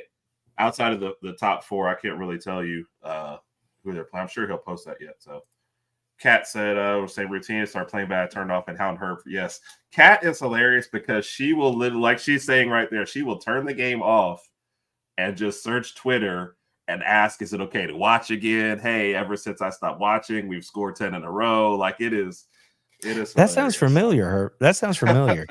When I turned you on to that live stream, and you're like, dude, I'm not watching this. We suck right now. And then you know, you get off and then they come back and win against Auburn. Oh, I'm like, well, Auburn, yes. I'm like, he knows what he's doing. Like, so there you go. I was just trying to like, you know, throw something out there, but it was great, but the situation did not help. So seeing the end though, I don't know if you ever went back and watched the end of that thing, and the person who was putting on that live, it's peak. It's just peak what you would imagine an Alabama fan to be like in that moment. And I say that because of the success the program has had. You know, you guys are really, really comfortable being proud of your team and doing great things, right? So literally seconds before the final snap, you know, it was just like negative 100 on what his outlook of everything was. And then the play happened. He flopped back in his seat like this and like, Auburn, you know, and that was the feeling for most of us. There are certain teams that I can accept. You know, if we lost to Georgia on top, like we lost to Georgia. Okay, I can accept that. I'm not happy, but I can accept that. But losing to Auburn is just a different kind of hurt. Yeah. You know? Yeah. And that's the thing. And then of course the play happens, and immediately I knew it all along. There's that quick. And I'm like, come on, man. Come Yeah. on, man. Yeah. I did go back So, and watch his reaction, by the way, because I yeah. had because you did turn me on to the live free. So I did go back and watch. Like I said, he slumped back and he's like, oh yeah, yeah. And I'm like, no, man. Okay. No. Now listen. We've talked about this before. You give us a hard time about picking against Alabama or Alabama hate or whatever. I've told you guys 100 times, I don't hate Alabama. I respect Alabama, and I respect your coach, and I respect the whole deal. No issues. Now we were sitting here watching the game, and Mrs. Beast, huge football fan, today is our 25th anniversary, by the way.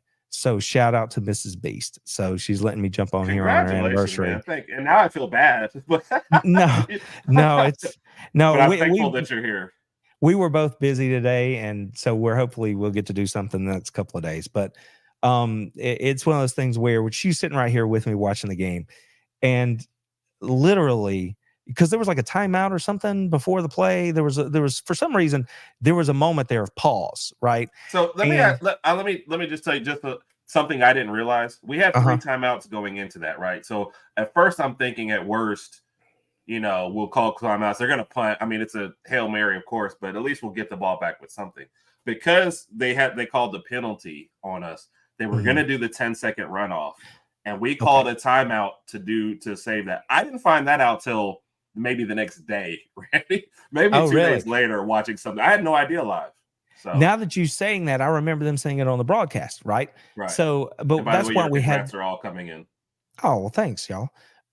So we were sitting here talking about it. I'm working the game.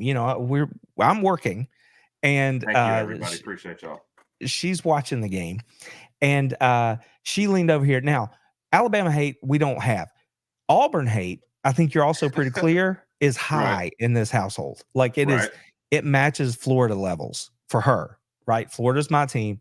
She feels that way about Auburn. We're sitting here watching the game. We have that pause. She leaned over here. She did it like imagine your best buddy, like the best buddy you've ever had in your life, and you're sitting on the couch, and they lean over and they're like, they punch you on the arm, and they're like, watch this.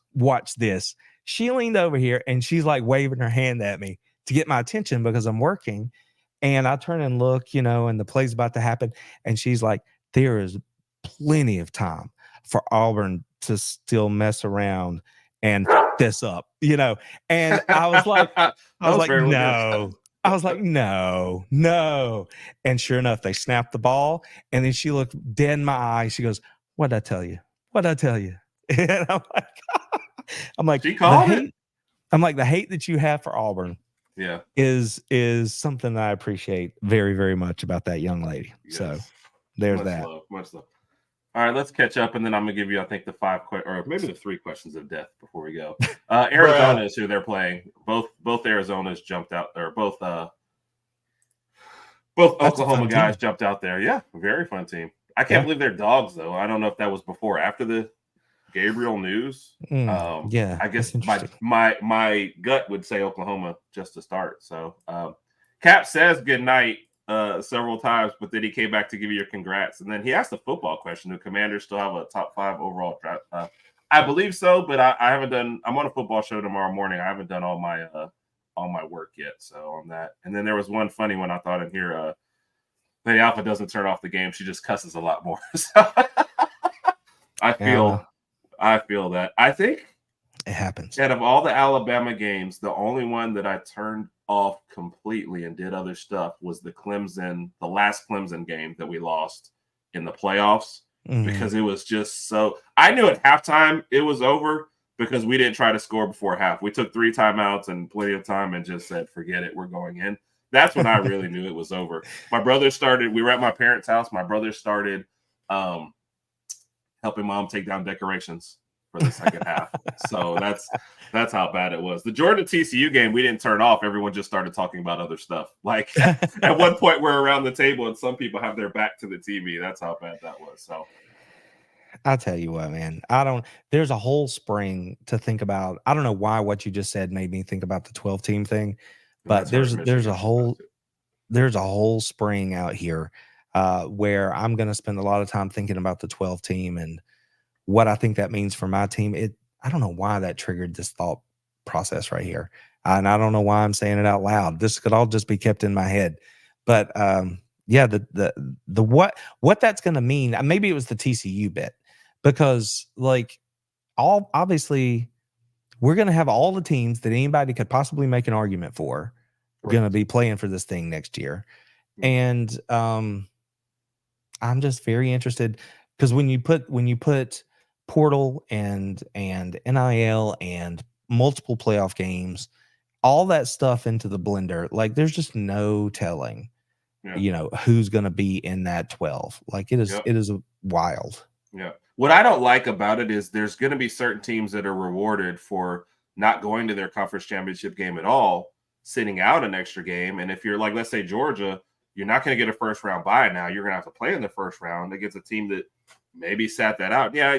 Should you be much better than them? Yeah. But I mean, Ole Miss would be in that range, right? Of, hey, I played out my regular season. I sat at home during this, and now I'm going to get a Georgia team that maybe got beat up in a game too as well. I absolutely get that.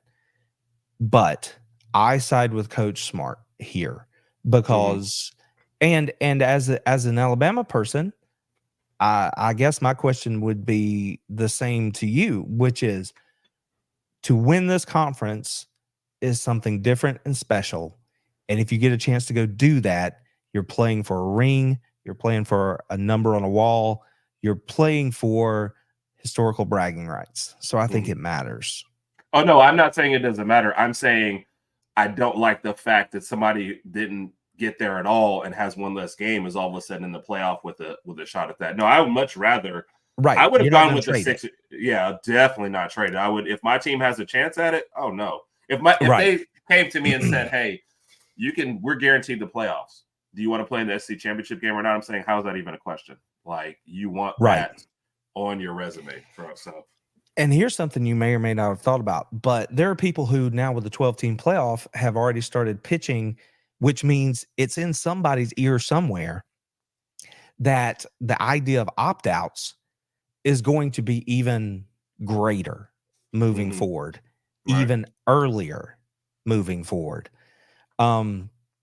So I think that there's going to be some things that happen around that none of us can foresee right now. And I think it's going to shock some people when those things do start to happen. I had someone ask me today, why does the Orange Bowl matter if everybody's going to opt out? And I said, well, and the way they phrased it made it sound like now they can opt out because it's bowl season. And I'm like, no, they can opt out at any point. They can opt out after week 2 if they choose. There's nothing that says you have to wait to the bowl game. So the idea of whether or not somebody's going to opt in or not is a little ridiculous to me, honestly, because if you're worried about getting hurt, then do what the Ohio State did, the guy did last year. Just be like, week 2, I'm done. And, he kind of strung everybody along. He was done. And, just treat it that way. That's all. There is no stipulation that says you have to wait till the postseason to opt out of anything. I mean, it's, do you want to play or do you not? Yeah. Given how limited football is, I'd opt to play. I mean, you never know when the last game is going to be anyway. So it could happen in the preseason after you get drafted, or it could happen in your last bowl. Like, play. So good night, ma'am. Thank you again for chiming in. We appreciate you for sure. Cap says he's I'm sorry, that was actually the Cap, so that wasn't to us. Good night, Cap. Cap, for real. The Commanders are somewhere around 6 to 10, depending on. There's several teams that are have one less game than them, I think. So I think that's still to be sorted out. So I agree with Kat. Also, nothing like a confetti party. But everybody wants to win. So Kat also says she likes her strategy so far. And then that was after the Gabriel news when the line changed. So that makes a lot more sense. All right, Randy, I got a couple questions for you to close out before we go. Let's say the SEC was guaranteed a spot. It's still 14 playoff for the next 3 years. and the SEC is guaranteed a spot for the next 3 years because we've collusion, whatever. Sure. You have to pick a team to get that permanent spot for the next 3 years, and you can't take Georgia or Alabama. Who gets your vote? So I'm clear. Guaranteed for 3 seasons. Guaranteed for the next 3 seasons that they will be in the playoff. Under the new format. I mean, under the old format. Under the 4-team format. Still the 4-team. I mean, in the SEC with no divisions moving forward. Correct. Okay. But no Oklahoma or Texas in this vote either, though. So just the current SEC. Okay. So somehow we're freezing time and moving forward like that. Bits and pieces. Yes. Well, are you asking me who I think it will be or who I would make it be? Who would you make it be? Both in terms of who could you stand to see in there, but also might be successful. Because I know Auburn's not getting this vote. So okay. Okay. Then I'm going to say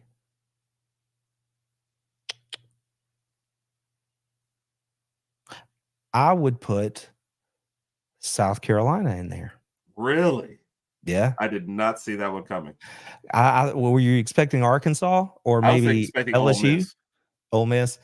I mean, again, that's why I wanted to clarify who do I think it's going to be or who would I enjoy seeing, right? And I say South Carolina because they have 0 history of championships, right? So if you like that, you see how I flipped it around? So they have 0 history. So if they were to be that team that was going to be on the national stage for 3 seasons, the amount of gusto and fire and energy that came with that team, I think we could all survive listening to for 3 years, but it would put a big old boost into the whole thing. It'd make it a lot more fun. The ultimate. I don't know if you watch what is my guy with the SEC roll call, but the Beamer ball with the sunglasses. Matt, Matt's my I say he's my buddy. He's not. I don't want to mislead anybody. Matt, he follows me, but he follows me from my Christmas stuff. Matt he's a big Christmas guy as well. And I reached out to him, I don't know, a couple of years ago and told him what I was doing. And he was like, yeah, man, that's awesome. So we have a relationship around the Christmas stuff. And not the football side. Not the football stuff. But I always watch his football stuff, because that's funny. And he, but he was very gracious and he was a good guy. And he's had a whole bunch of success since our conversation. If I were to reach out to him now, I don't know that he would say anything. Yeah, that he would come back, Mr. I would hope so, man, because I like him. Bush's beans, or whatever he is these days. Yeah. But he does good work. My kids love his stuff when it comes to the ranking videos. They love to do that. They sit here and go, ooh, like the whatever, especially when it's kids' foods, and they enjoy those. So by the way, Rex imagine Vanderbilt in the postseason. Man, I'm concerned about Vanderbilt. Clark Lee has to have like the most steadfast, ironclad resolve. And I don't know, because the beatdowns are brutal. Like I know it's small and incremental, but they are doing things up there to improve their situation. Right. And yet for the last 2 years, they haven't been good, and his best players just keep leaving, Which and is you're the first thing that happened this year. Right. And you're like, how am I supposed to get good? If my best players keep leaving. One of them's probably about to be a Georgia Bulldog, maybe 2 of them, and so how do you keep pushing the rock up that hill? But meanwhile, Vanderbilt's just sitting back there going, research institution, keep giving us SEC monies. We're going to keep doing that side of it, and they're wonderful on the baseball diamond, occasionally pretty good on the basketball court. Vandy brings stuff to the conference. I'm not saying they don't, but we all know that on the football field, it's hard to see how they're going to be, competitive. I agree. So, all right, let me get to these. This one will be, I don't know if this will be an interesting one or not. Work, play, live. One of these people you got to work with, one of these people you got to play with, and one of these people you got to live next door to. All right. This is a weird Georgia edition. Okay. Weird Georgia. Yes. Julia Roberts. Wait a minute. Wait. I got to stop you right there. Are you going to rehash the ones that you gave Raj recently? Did I give him Julia Roberts? I think so, because I watched that episode and that rings a bell. Maybe it was right before. Yeah, I mean, you might be right. I don't know. I know this next person wasn't in it. Okay, fair enough. Kanye West and Kim Basinger. Weird Georgia edition. Okay. Yes. Okay, so Julia Roberts was in it. The other two weren't. I remember that now. There you go. What's her tie? Kennesaw State? Is that right? Something about Kennesaw State? I think so. I just looked up people from Georgia when I was doing the list, and I was like, there were some other younger people in there, but I was like, I don't want us to make us look perverted. So I was like, all right. So Julia Roberts, Kanye West, and Kim Basinger. Okay. Work, play, live. I have to, and this is so boring. I apologize in advance. I would have to work with Kanye West, because I don't think I could handle much of him and if we go to work, then I can just send him to do his thing, pass him in the break room and go do my thing, and we'd be done. So me and him, that would be fine.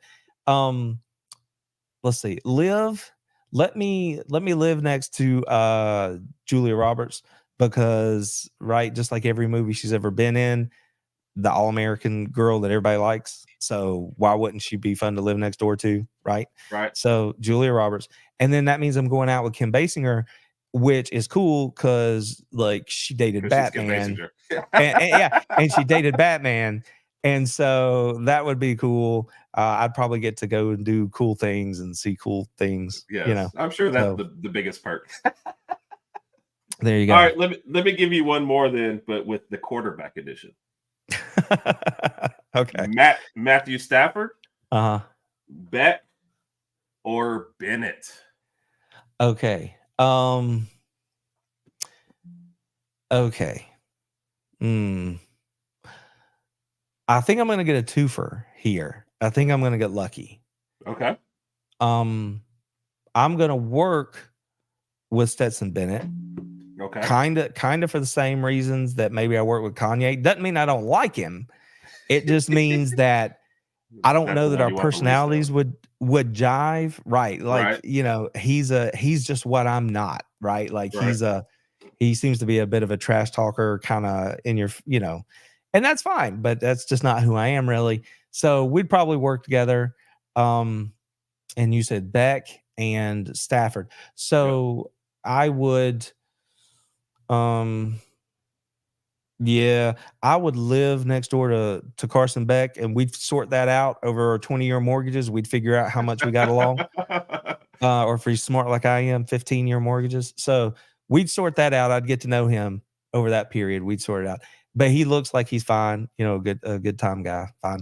And then that means I'm going to go out with Matt Stafford, and I get the twofer because Matt Stafford today would jive very, very well with Randy today. Like with what we'd want to do, go out and have a nice dinner, whatever. We both enjoy our families. That would work out.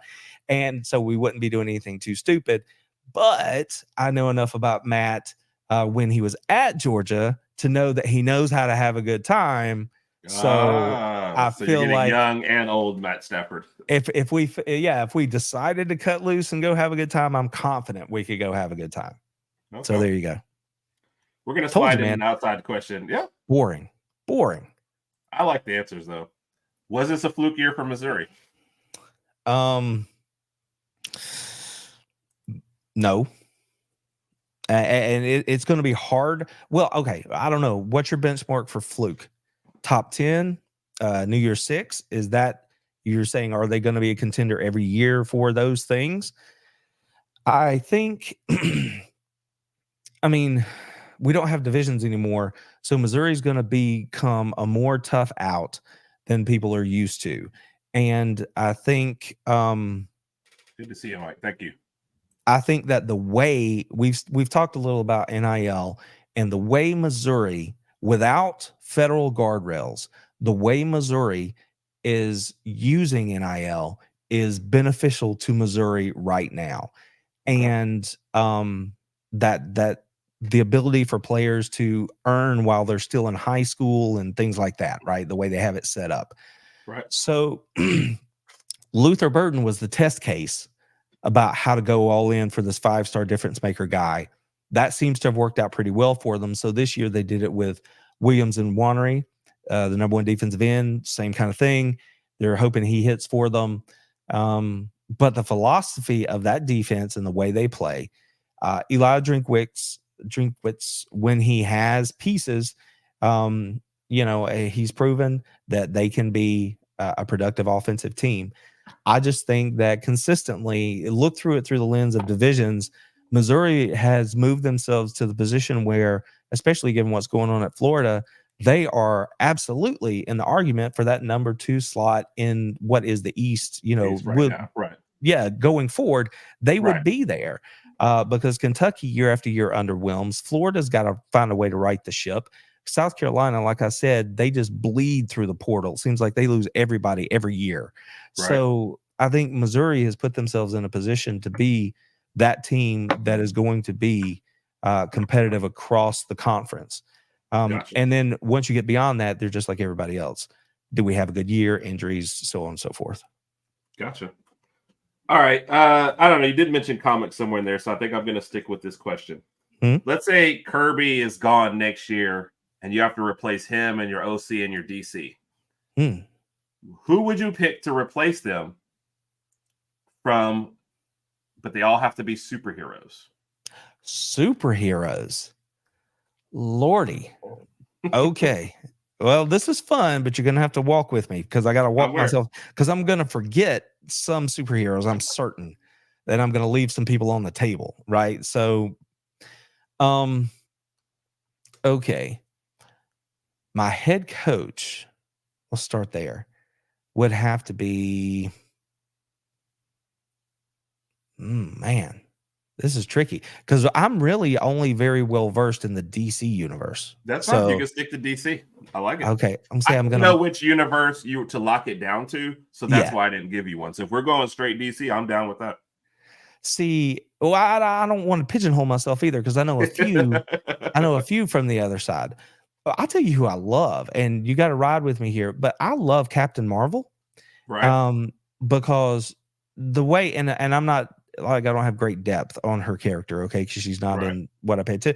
But what I know of her is she's badass, got a nice little attitude, and she's gonna mess up, kind of like Dan Lanning this year at Oregon, making choices. But at the end of the day, she's gonna push the envelope and get out there, and she's got the big goal. So I would say let me have Captain Marvel as my head coach. Okay. Let me have Batman as my defensive coordinator. And you already have a vote for Batman as your head coach, by the way. Yeah. The reason I didn't go for head coach is because he's a little bit too crazy to be a head coach. And I say that as the biggest Batman fan you're ever going to, I love me some Batman. But brothers cracked, that's why he is who he is. And so that's why I want him as my defensive coordinator, right? I want that dude who's going to headbutt the guy and bleed his forehead. That's Batman, but he's going to have 100 contingencies. He's going to game plan like crazy. Just give him some tools, like on his tool belt, give him some players, and he's going to shut you down. So I'm on Batman as my defensive coordinator.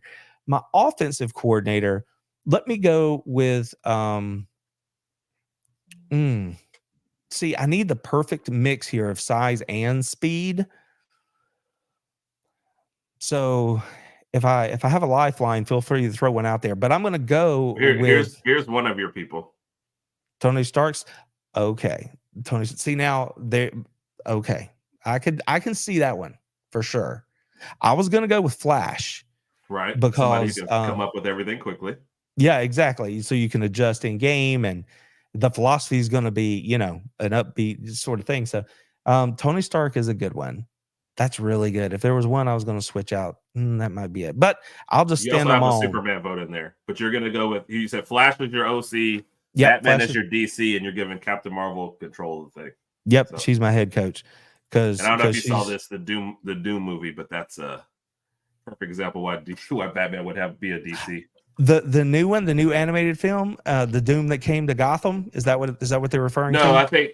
Well, actually, I don't know which one he's talking about because I don't know if he's talking about the one where he betrays the Justice League. I guess where they get all his plans. That's what I thought he was talking about. I remember reading That's that right. comic book. Yeah. Yep, So that's what I thought he was talking about. I've watched that one too.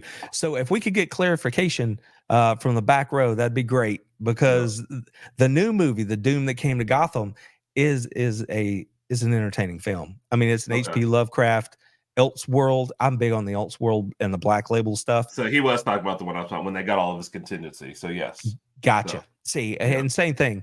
But the new one actually is pretty good too. Also, I'll have to catch up. This is a great question. I'm gonna have to carry this forward and like share with everyone my choices, because this is good. I like it. By the way, Kat wants somebody on the sideline, but for a totally different reason.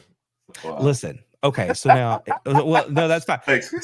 To me, you're never going to top Henry Cavill as Superman. With that said, they're casting a new Superman and Lois, and I couldn't tell you their names for anything. That's not what I'm good at. But I love the casting for Lois. So if you don't know, Google it. She's great. I mean, like great. I think it was the lady who did the Marvelous Mrs. Maisel. Oh my goodness! Right, I know what you're talking about. Yeah, that lady. They've cast her as the new Lois. I think that's going to be amazing.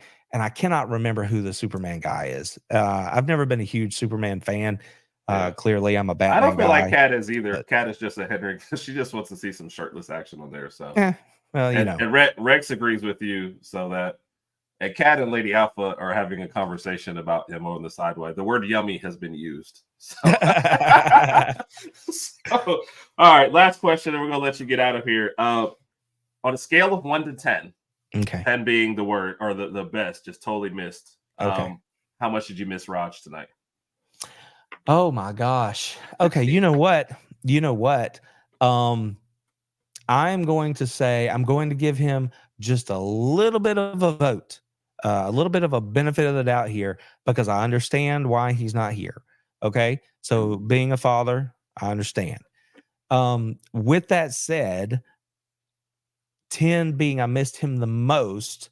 Yes, I would say that I would peg this number at about a 2, because there's some makeup here, and the Batman talk, and the Batman question, and the Batman hat, and all the IOUs that I've stacked up mentally since I've been on here a couple times before leaves Raj at a 2. So I didn't miss him that much. We've had a pretty good time tonight, and I'm giving him the benefit of the doubt for being a great dad. So don't miss that point. Don't miss that point. Randy, I definitely appreciate you, man. Filling in pinch. Tell everybody where to see you, where we got you this week. Oh yeah. Well, I mean, you can see the handle. Attadam Beast is going to find me pretty much everywhere. I hang out. It's so weird, and I love it when people come and find me in these places, because you guys are helping me craft what this is going to be moving forward. So we do how about wait a minute. Wait, I gotta do your favorite part. How about that Dogs Cast, right? We do that. That's my podcast. So that's where we're talking about the dogs and all the stuff that goes with them. So if you care for college football podcasts, that's mine. But Attadam Beast is, again, everywhere.